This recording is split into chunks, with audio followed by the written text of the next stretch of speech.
Hey everybody, welcome back. I am here with my leaf blower and I have the two white widow behind me that I did not get to cover during the last storm, which was a really big storm. So they are pretty wet and I wanted to show you my technique of drying them off because you don't really want them to just sit soaked. Like you can see up here, they're kind of falling on each other and that's how you get mold. So before it gets too dark, I'm going to blow them off and hopefully it won't rain too much during the middle of the night, if any, and they will be able to get less moldy and or have a lot less chance of the water just soaking into them, like if I had just let them sit.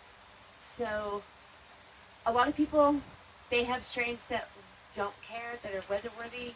I am not sure how weather-worthy the White Widow is, so this is one way that I prevent it if I can't tempt them. So here we go. First I get my long extension cord that's for power tools, safety, and I also just have my little regular leaf blower. It's got 2 speeds, it's really cheap, it's pretty easy. Pretty easy to manage. Just don't let anything get stuck up in the bottom. Okay, here we go. So I turn it on to low, and then I try to aim upward. I'm only saying now because I'm realizing you probably won't be able to hear me if I have it on. So I usually try to aim upward and have the end aimed up and out, and I try to have the air go up and out. Then I'll turn it to the side a little bit usually and have it go from the side but up and under as well, because that pushes the water up and out and also keeps the branches up and doesn't stress them out or break them. And well, I break as little as possible. I can't say I never break any, but this is the least way that I break any, and that's why I like it. So here you go.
Try not to go back and forth too fast because that can snap the branches or make them twist around each other, and you don't want that either. And you can see as I dry them off, they lift up, tongue twister, they lift up off of each other and they weigh less. And so that's a lot better than having them wet and soggy and laying on each other. So I just thought I would point that out for a sec. And I did get to blow them off a little bit earlier. So most of the water that usually sprays every which way didn't get on the camera. So I just wanted to let you know that. I did kind of cheat a little. I didn't want my camera to get wet. But usually there's water spraying up out of them all over. So, and plus it takes a lot longer if you're doing it from the very beginning of the really, really wet tree, or just showing you guys how I would like to do it. So I just wanted to make sure that I was doing the safety for my camera as well. And still being able to show you guys how I do my technique. So here we go, a little bit more, and I'll show you how I go around the corners and sometimes go in the middle and dry them like that. So.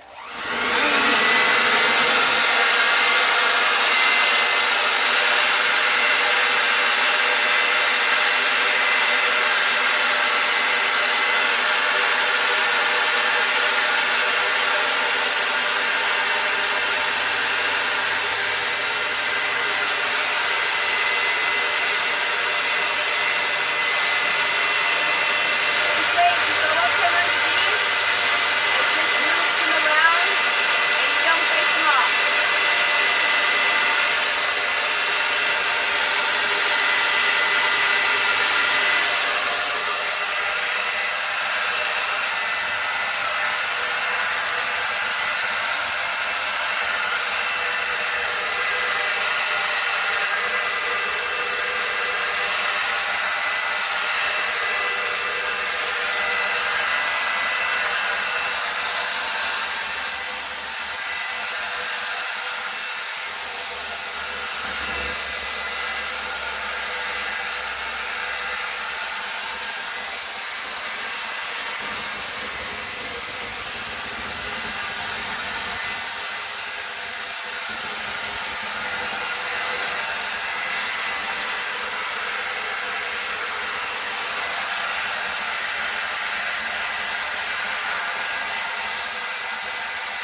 step on the cord.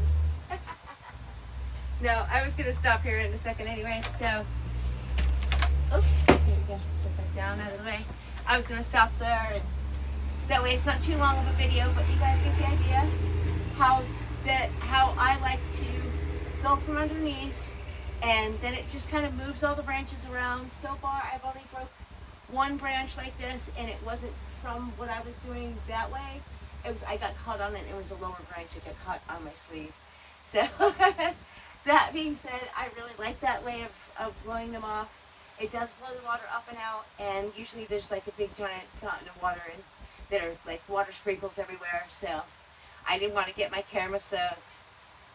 So this was a better method for sure, and technically I would maybe get up here if I thought it was going to rain more, or if it was going to keep getting hot.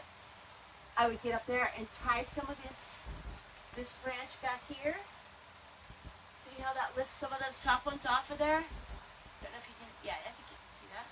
It lifts some of these top really heavy buds off. I might get up there and throw a string across and kind of lean them up top, lean them up straight, and have the string going horizontally to hold them up vertically where I need to in place. I think that makes sense. But anyways, it would hold, the string would inevitably hold them up off of the other buds. So then the top buds wouldn't be as heavy and laying on the second set, or the third set, or the fourth set. But this is one of the plants that I did not get to bend back. So the top is really heavy, and it's like weighed down on top of everything else. So that's one of the other good benefits of bending the plant back, because that top bud would be leaned back over there, kind of protected, rather than over here falling and just leaning over and just falling out of place. So that's one of the other good reasons of tying your top buds or the top of your plant either back or tying it in place with bamboo or putting net across, is because when the rains do happen and the winds, you don't get them falling and breaking. You have more stability and just more support all the way around, and that's a good thing. So inevitably, the wire cage, did really well when I couldn't bend the plant back and support that top.